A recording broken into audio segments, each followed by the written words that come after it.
try to fill this truck right up.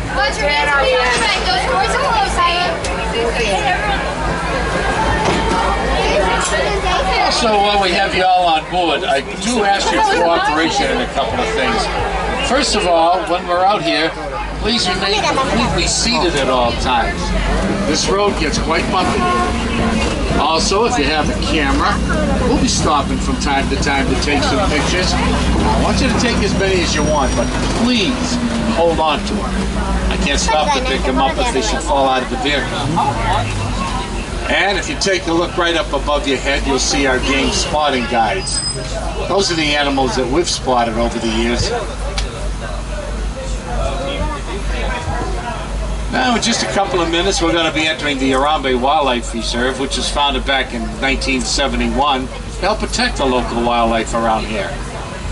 First place we're going to go is a part of that reserve that we call the Little Aturi Forest. Now, animals up in the forest, some of them really like to hide on us. And they have natural color and markings that they can blend right in with the landscape. We have to keep our eyes open for them.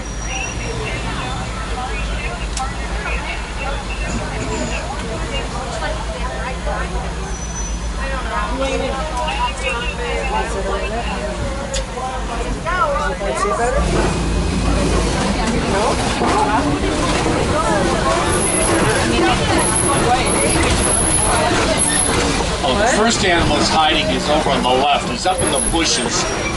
Reddish brown with white stripes. Those are bongos. Now they have a name in Africa, and that's ghosts of the forest. They're always hiding. Oh wow. And they are hiding right now. Over on the other side I see some okapis. Look like a half of a zebra. Really members of the giraffe family, believe it or not. They're the only known relative to a giraffe. Have a long tongue and jaw just like it. There's some greater kudus up there at the top of the hill on the left. Second largest antelope. Those are females. They don't have horns. The males do.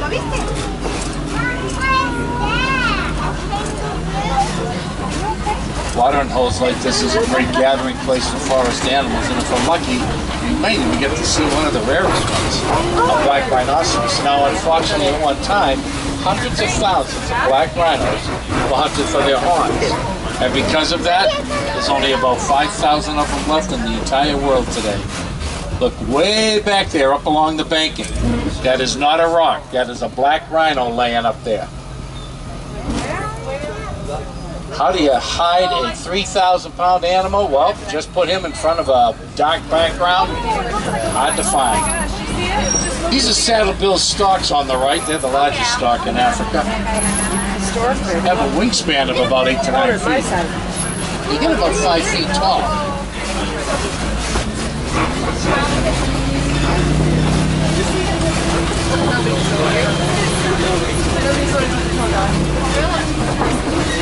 Now, for those of you that are from up north, we don't want you to feel left out, so underneath that log there's a snowdrift. Just make you feel at home. That's the only one I want to see.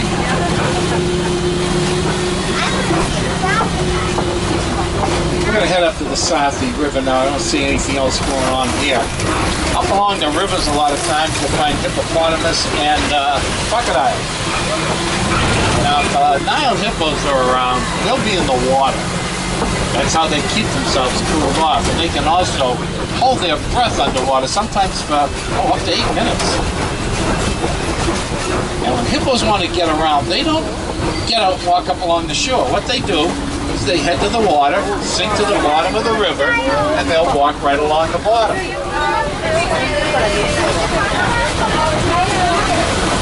Usually some up here on the left side.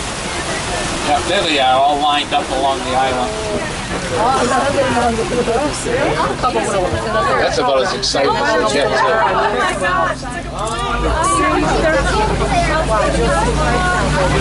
Now, you're going to see a lot of birds around here, but you won't find any other animal. That's because of the hippos. They're very territorial. Another animal shows up, they're going to chase it right on out. Those are pink-backed pelicans down there. native African bird. During the mating season, some of their feathers on their back will turn a light pink.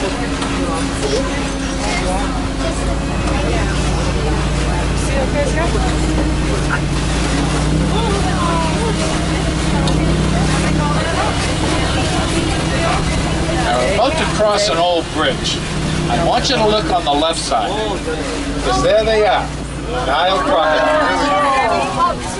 Much larger and a lot more aggressive than an American alligator. Those guys can get up to 20 feet long. And they also have super powerful jaws. Closing power somewhere about 1,200 to 1,500 pounds a square inch.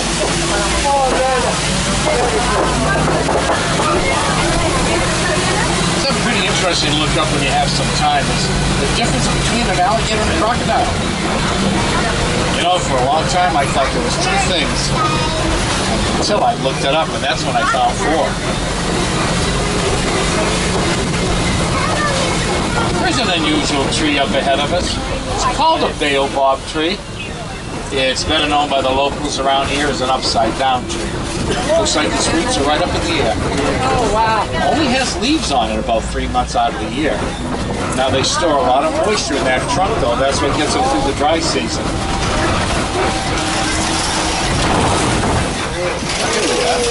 This is one of my favorite views. This is part of the Serengeti grasslands, which stretches for hundreds of miles across East Africa. Also, it's a super highway for a lot of migrating animals, like zebras, wildebeest, and elephants. And it's this part of the wild Africa that we're working very hard to conserve.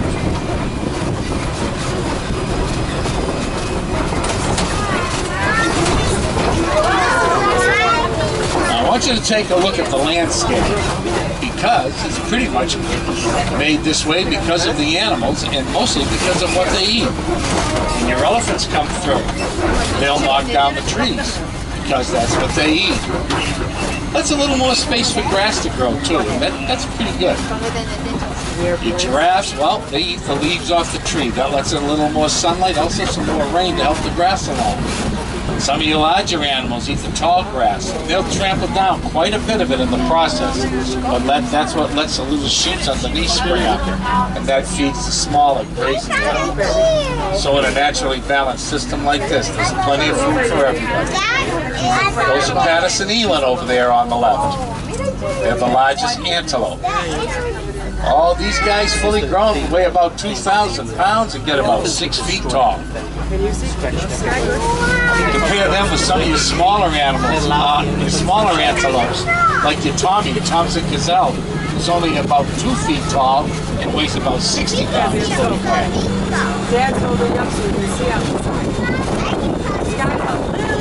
Mounds that you see sticking up are termite mounds. Two things in this world like termite mounds: termites and elephants, because elephants love to scratch themselves on those.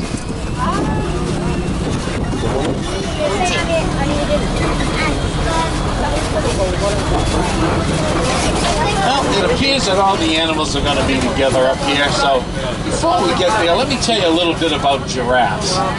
This reserve has two different species of giraffes in it. Reticulated in the size. And the only way to tell them apart is by their markings, because they're both about 18 to 20 feet tall. Reticulated giraffe will have very large markings, very regular, systematic white splines, whereas the Maasai giraffe will have very small markings and very irregular white lines. They just make no sense at all. Gray animals out there are wildebeest, and it looks like white-bearded wildebeest. They got the hair under their chin. They're part of one of the largest herds of migrating animals on Earth today. The word wildebeest in Afrikaans, by the way, means wild beast, and Afrikaans is the language of the first Dutch settlers into South Africa. A couple of Ankoli cattle up there on top of the hill. Their horns are about 5 to 6 feet long. Better known to a lot of us as Watusi cattle. They were domesticated by the Watusi tribe. Now this giraffe closest to us, that's a reticulated giraffe. See how big his markings are? The one standing up further on down the ravine is a Maasai giraffe. The one laying down is another reticulated junior giraffe is around today too. He's the youngest one out here. When they're born, they're about 6 feet tall. There's another gray animal. I don't know if you noticed it or not. That was a water buck. He looks like a ring-tailed deer from the back.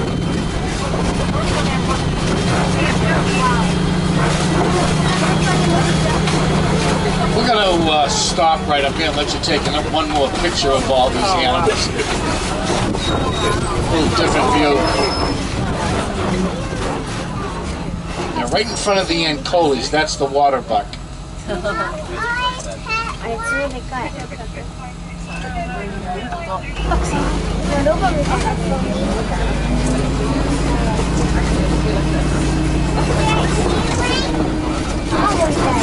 Just on the other side of this large rock up ahead of us, and me on the left is Monkey Point. See if you can find any mandarins in there today. They're the largest and most colorful monkey in Africa.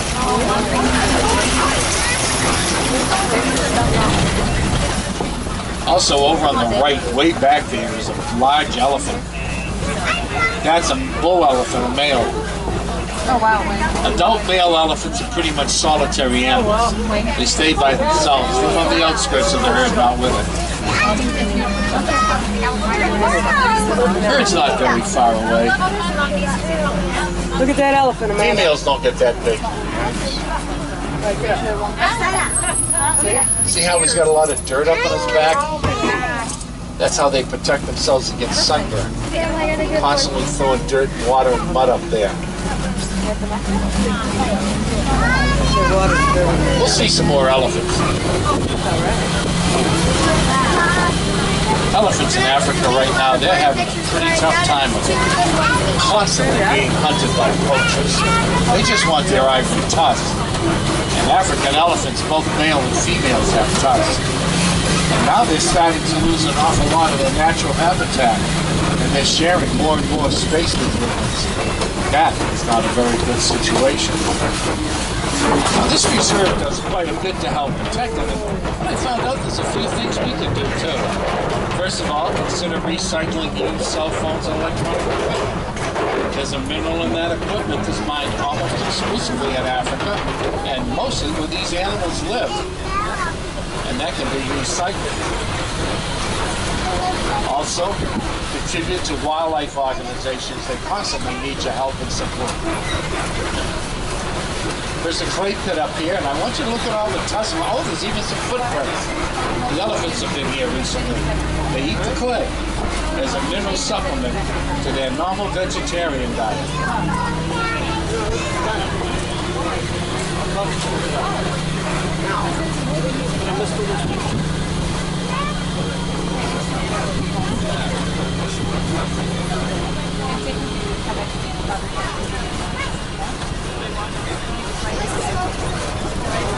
Sometimes right around here I can get a radio station from Harambe Village. Let me see if it's coming in today. You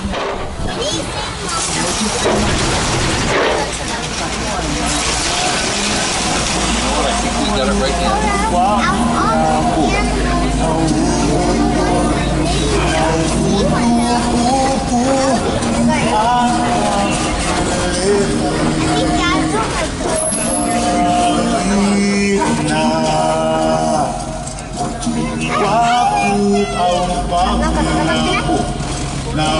Ooh, you've got a little tussle going on up there.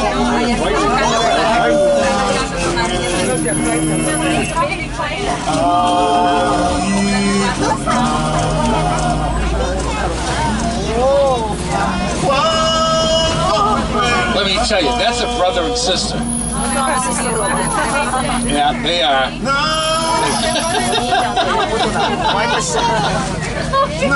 Ooh, is she mad or what? She'll push him halfway to China. Yeah, they're alright. That happens from time to time. He must have done something wrong that upset her.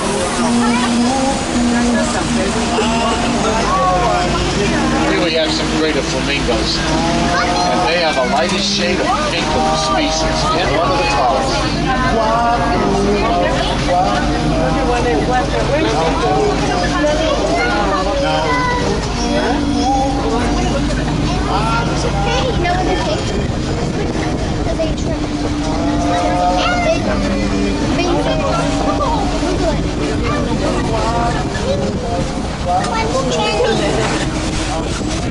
One of the most protected animals in Africa right now happens to be a white rhinoceros.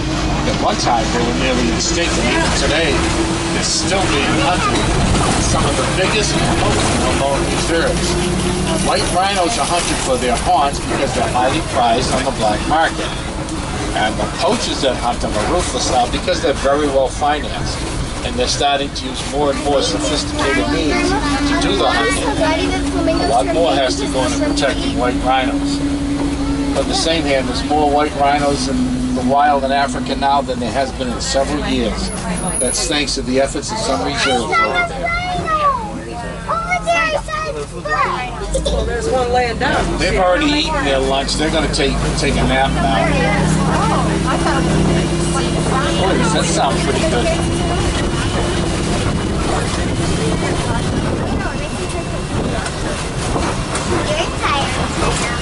We're almost started.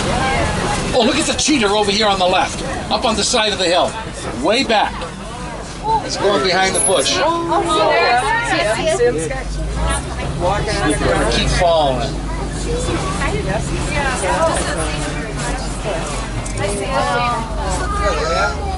Cheetahs are the fastest land animal in the world.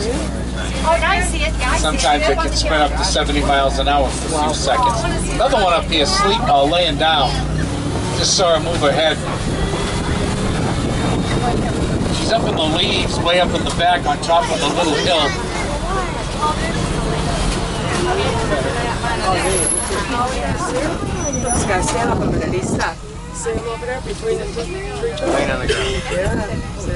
You know, they're the only one of the large cats to hunt during the day because of their lack of sense of smell, which is needed to hunt at night. They do have great eyesight. I thought flamingos were only pink, though. And then they had a little white. Oh, look through the bushes. The truck is stopped. Also, there's a pile of rocks up here. Shh, listen. Hear the lion? Yeah.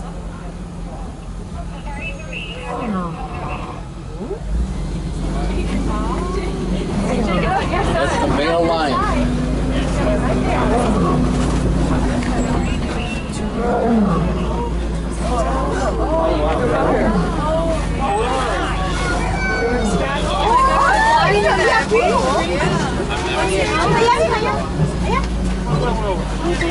Hairball.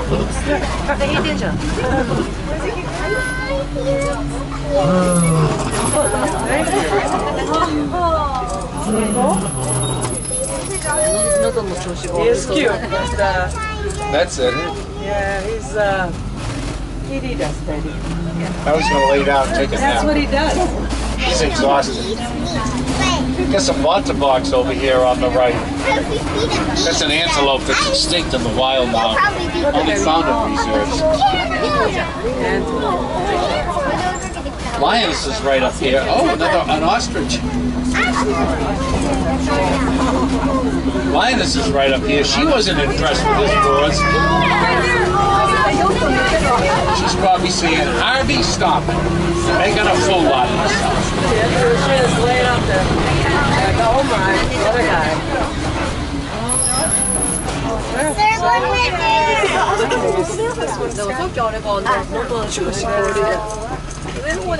I got really good pictures. Then you get that one. The meal of the Just around the corner up here, there's some warthog burrows. Now, I don't know if we're going to find a warthog. This is a bad time of the day. I see him. He's over there laying down up by on the side of the hill. There's something like a rock right in back of the tree. Largest burrowing mammal in Africa. Got some zebras up here for all you zebra fans. These are grand zebras. They're the most common one in Africa.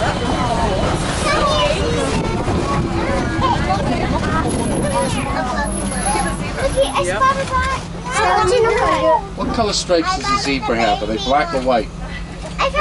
Well, look around their nose and mouth, because that's the color of their skin.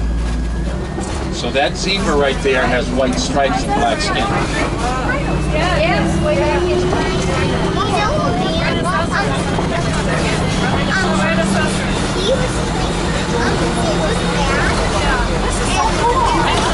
I'm going to take a ride up to Bangani Glides now. Very interesting place. There's all different animals up here from time to time, but there's only one at a time out, because this is where animals go that don't get along with anybody else. I kind of call it a timeout area. And today there's addicts up here. Did you ever hear of an addicts? They're from the desert. Not many of them left anymore either. It's estimated to only be about 300 to 500 of them in the wild. Now these are all pretty good size. These are adults, and when they get to be this big, they don't really need to drink any water any longer, because they get enough moisture to survive out of the food that they eat. We're going to stop, let you get a picture. They got beautiful lawns.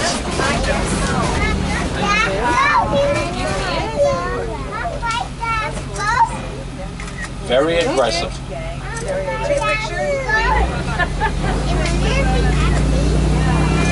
Well, unfortunately, we're legally reserved now.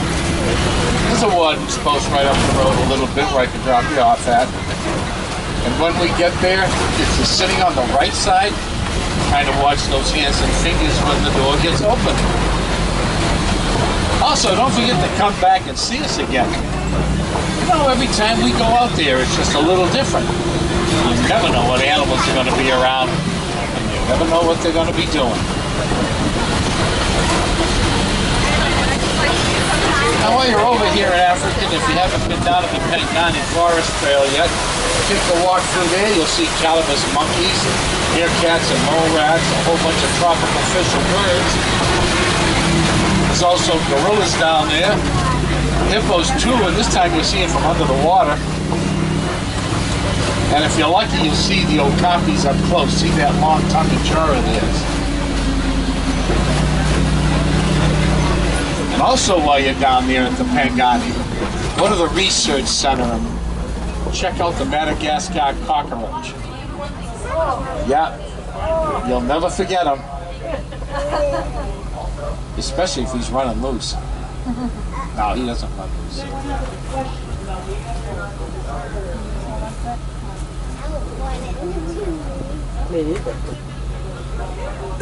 Traffic jams in Africa.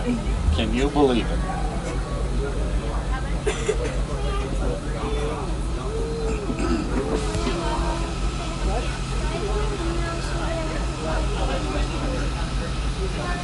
Sure. Yeah, I just want to take it. It's right outside.